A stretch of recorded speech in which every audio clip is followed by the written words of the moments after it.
వేదికను అలంకరించిన పెద్దలు శ్రీ నారా చంద్రబాబు నాయుడు గారికి, క్రిస్టియన్ మత పెద్దలకు, రాజకీయ నాయకులకు, ఇక్కడికి విచ్చేసిన క్రిస్టియన్ సోదరులందరికీ నా హృదయపూర్వక నమస్కారాలు.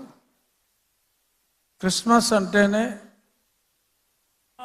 ఏ మంత్ ఆఫ్ జాయ్, కలిసి ఉండటం, సంతోషంగా ఉండటం, ప్రేమను పంచటం. అటువంటి మాసం క్రిస్మస్.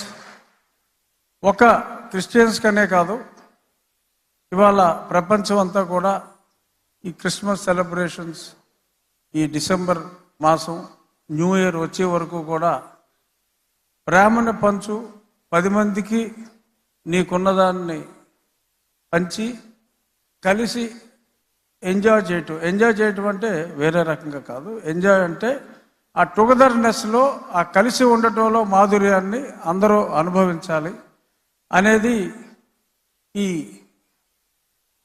జీసస్ క్రైస్ట్ ఆయన పుట్టినరోజు సందర్భంగా ఎప్పటి నుంచో మనం ఫాలో అవుతున్నది.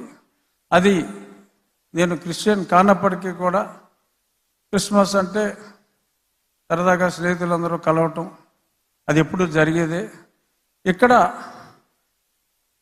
క్రీస్తు మతాన్ని స్వీకరించకపోయినా క్రీస్తు తత్వాన్ని ఫాలో అయ్యేది మా ముఖ్యమంత్రి గారు.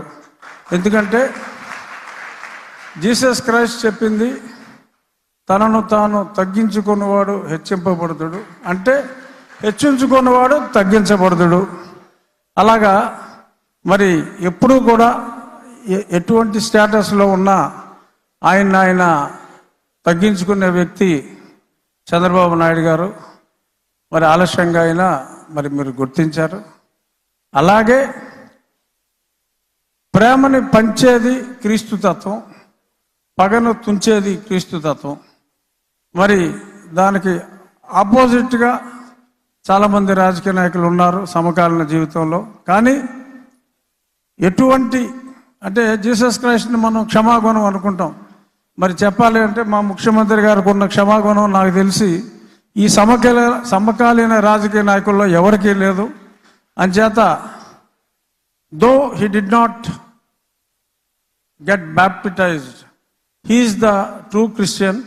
సో కాబట్టి మీరందరూ మీ గుండెల్లో జీసస్ క్రైస్ట్కి ఎంత ఇంపార్టెన్స్ ఇస్తారో ఆ తత్వాన్ని అలవర్చుకున్న మా ముఖ్యమంత్రి గారికి కూడా అంతే ఇంపార్టెన్స్ ఎప్పుడు మీ గుండెల్లో ఉండాలని మనస్ఫూర్తిగా కోరుకుంటూ, మెరీ క్రిస్మస్.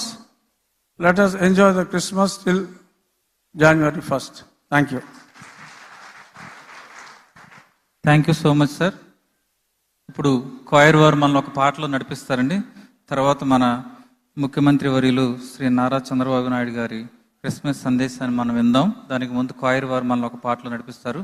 వారు ప్రిపేర్ అవుతుండగా నేను ఒక విషయాన్ని చెప్పాలని ఆశపడుతున్నాను సార్.